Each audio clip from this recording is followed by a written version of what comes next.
Everyone is going analog. It seems to have become a huge trend lately, and I wanted to understand why, when you have all these smart devices. So at the start of this year, I slowly replaced my smart devices with analog, and I tried living more analog lifestyle. And now I want to share this experience with you, tell you about the analog tools I've been using, how these influenced my life, and if the hype is justified and is actually life-changing. And we will start with the problem. I was getting tired of the digital world, and I could guess that you are getting tired of it as well. The endless doom scrolling, the shady techniques platforms use, the experience being not authentic at all, and everything working to get your attention and make you spend as much time as possible. And it leaves you feeling drained, and you're gonna say you're gonna change it, but the next day the same thing happens, and you feel trapped. You feel like you don't have control over your life. You wanna do so many things, and you have so many interests and things you wanna try, and habits you wanna build, but they seem impossible to actually do, because it's so much easier to open your phone and start scrolling on TikTok, Instagram, YouTube Shorts, binge watching YouTube videos, or scrolling on Netflix. Even Spotify has doom scrolling right now. I don't know if you can relate, but I felt disgusted. In a way. I felt like I needed a bath after doom scrolling even for an hour. I wanted that to change. And according to some research I did on smartphones, shows that around 60% have mild addiction to their smartphone, and most people use it 4 to 6 hours a day. And if you use it less than that, 3 hours a day, that will add up to 2 months a year, which are gone. So there is a huge dependence on our smartphones, and I wanted that to change. And that is when I started to switch towards analog. And that switch made me realize that you live so much slower when you're using less tech in your daily life, or less modern tech. Handwriting, for example, is way healthier and way better for your brain and for your memory than using your keyboard with predictive text, where you type so fast that your brain cannot process the things you're typing, at least not as good compared to when you write on paper. And handwriting is a fundamental human skill. Humans have been using handwriting for 5,000 to 6,000 years, while typing on a keyboard, that has been a few years. Reading a printed book offers deeper comprehension because there's friction, and your brain turns on a completely different mode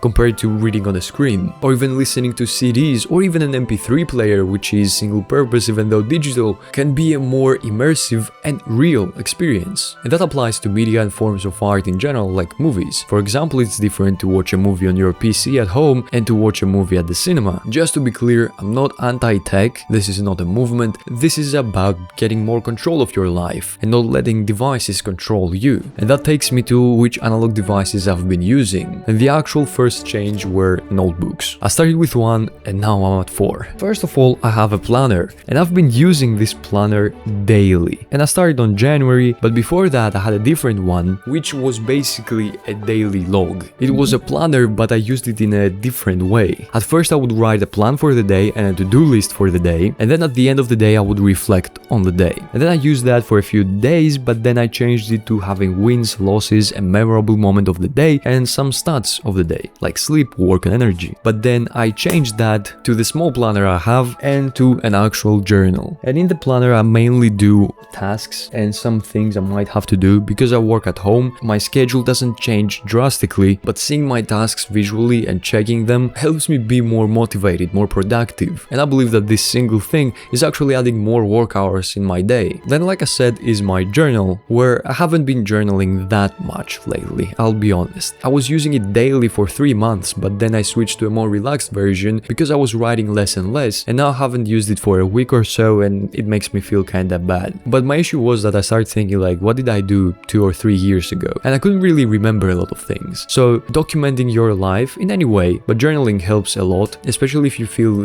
emotionally charged, I guess. It helps you cool off and think more clearly about issues and problems you have in your life, or about the good things that you want to remember and that you want to analyze. I used to journal in a way digitally, which was less about emotions and more about work stuff, work related stuff, or like a commonplace book, which is the third notebook. And I used to do that digitally, a combination of both, but I would rarely go back and check them, except if I wanted to see some specific notes I had, like on work related stuff. But these are different. I tend to go back and read through pages and see where I was before, and you can compare yourself with your past self that way. But the commonplace book right now I'm using as a habit tracker, like you can see here, and I've used it to, like, I have some researches as well here that I've done on smartphones, but mainly it's been habit trackers the past 3 months. And the last one I use is this one that you already saw. This is a brain dump, a pocket notebook. I'm almost done with this one. These are from Temu cost like $4 for 4 of them. The other ones I showed you are all Greek and local. So this pocket notebook has helped me so much. I use it for creative ideas for this channel, for ideas for my work, for ideas for my hobbies, because I sometimes write lyrics, and if I have an idea I will grab my pen and write it down here. I have many scripts in here, I have plans, I have expenses that I've been tracking, I have shopping lists, I have b-roll footage that I want to shoot here, I have pages where I'm trying to organize my day and my work and my interests and how they will all fit, and I've been sketching on it. I've been using it pretty much for everything. It's like your Apple Notes, and actually before this I was using my Apple Notes a lot on my phone, and honestly it's not the same because a notification might pop up, a message might pop up, and you're gonna tap it, and somehow within seconds you went from brainstorming to scrolling on social media and all the creative ideas you would have at that moment were gone. But this one doesn't do that. It doesn't decide that, hey, I'm gonna send you notifications so you stop doing what you're doing and go to my platform and make me money. So I prefer having this, and when I want to think I will actually go away from my desk. I'm gonna go to the kitchen where there is no phone, no screens, and I will actually think there. And I actually have a sketchbook that I've used a couple times, but I haven't been really using it. Mainly I'm sketching like randomly here sometimes. The next thing is a good pen. My favorite is my Uniball Zento and a random one for Timu. I don't know why I like this so much, but the way it feels, the way it writes, it's so satisfying. And I used to use a lot my Lamy fountain pen, but because I'm left-handed I would smudge all over the place, so I stopped using this. And then two big things is a watch and a clock, specifically an alarm clock. I have this one, it's from a random local store, it cost like €5, and I use that as an alarm because I don't want to have my phone in bed. And even if I have my phone on my desk or somewhere away from me, just to get up, because that way you will avoid doom scrolling. But that didn't really work for me because I will have my phone on my desk, I would get up, snooze, and then grab my phone and get in bed again, and I could wake up later and start scrolling on my phone. But for the past 6 months that hasn't happened at all because I have this one and I don't oversleep ever, and I don't use screens for about an hour after I wake up. I truly believe that this was life-changing, so get one of these if you can. And then about the wristwatch, I haven't used a smartwatch in my life. I have used a wristband which also has some weird features, but that's about it. Why have a screen on your wrist always with you and be rude with you? In my opinion, it's another device that wants to steal your attention, and I don't really like the idea. But with a normal watch, an analog or a digital one, that won't happen. By the way, all the links of the products that were not local are in the description if you want to use them to support me. If you want to use them and if you want to buy anything, it will help me as well. But most of these you will find second-hand or in your local stores. So having a watch is more peaceful, you're more in the moment, and there is one less screen with you. Then we have physical books. I'm not against a Kindle or an ebook reader. I am against reading a book on your iPad or on your PC, your laptop, which is really distracting, or on your phone. I've tried that. It didn't go well. And even if you compare an ebook reader to an actual book, there is a huge difference. The main argument about digital books is that you become a collector. You have a ton of books because they're cheaper, because they're easier to get, sometimes free, and you end up not reading them. I've read lots of books digitally, even on my iPad, but I believe that you can be a collector in both ways. I have lots of books that are half finished or not finished at all, but I have a different solution that I'm gonna mention later. But physical books are so much better, and the best example I have is me studying for my exams right now. I used to study always on my PC, but I would get distracted so easily. But now I've been writing everything on a notebook I have, and I've been studying using an actual notebook, and I was able to understand more things in an hour reading this, a physical notebook, than I could understand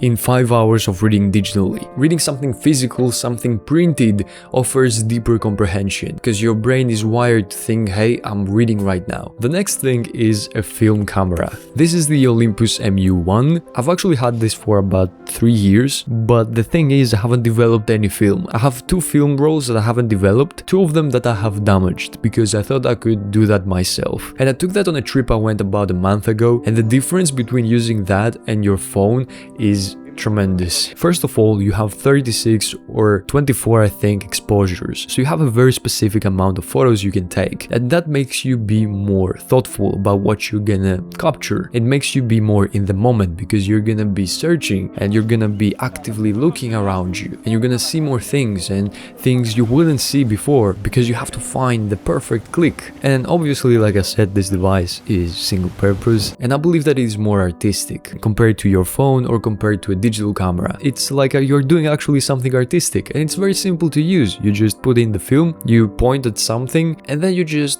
click, and you choose if you want to have flash on or not. The only downside is the film and being expensive to actually develop the film. Also, the other thing is cash and an actual wallet. People nowadays don't carry cash, don't carry wallets, it's all digital. They have their digital ID, they have their digital money, and the only thing they carry might be a card holder. But having a wallet is not really useful in any way, since you can have everything digitally, but it's mainly the way it makes you feel. I just like it. The only difference is the cash. Using actual money is way different than using digital money, because you're gonna be more careful on how much you spend, and you cannot spend more than what you actually have. But generally, it's not convenient. I just like it. Also, of these things, the goal is friction, not make it easier but make it harder. That's the whole point of the analog. And now some not so analog tools that I've been loving and using a lot, and the first one and probably the most important of all of these is my Nokia 105. This helped me detox for 2 months. I've made a video about it, the whole experience. For about a month I used only this one, my iPhone was turned off and I didn't use it for a month, which was a weird experience thinking back. There were a lot of handicaps with this one, with using just a Nokia, but I loved it because I proved to myself that I don't need my smartphone for daily life.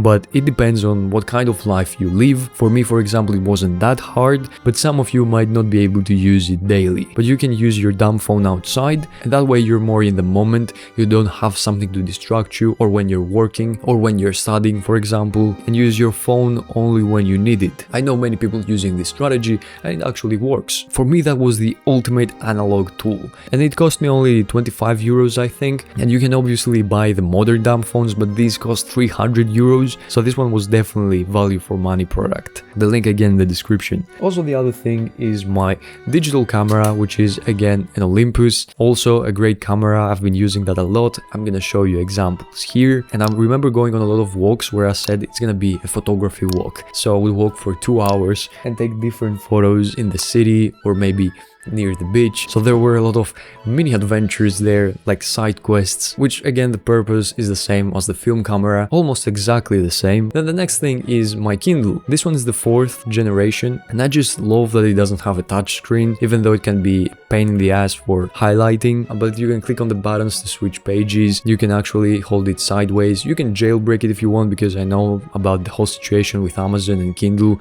and the privacy and everything, and you can just connect it to a USB, use Calibre and get any book you want. I just love the experience of this one way more. It's more retro compared to the newer Kindles and newer ebook readers. This one has more friction, which is the thing we are looking for. And then is my iPod Nano, which I've been using for a few weeks now, not daily because I don't listen that much to music, but I did experiment with it and it is more immersive, real and genuine. And the last thing is my Nintendo DS. I've mentioned it lots and lots of times. It is a great way to game, not specifically this one. You can have another old gaming device or like a Switch, a PlayStation, whatever it is, generally a dedicated gaming device, because it is intentional. You're gonna grab this one, you're gonna play your game, and offline gaming to me feels healthier. After playing for about an hour, I don't feel tired, I don't feel like I was drained, I don't feel the brain fog, I feel like I actually did something. I actually opened the game, played it, and it was fun, you know? Especially with everything going on with mobile gaming and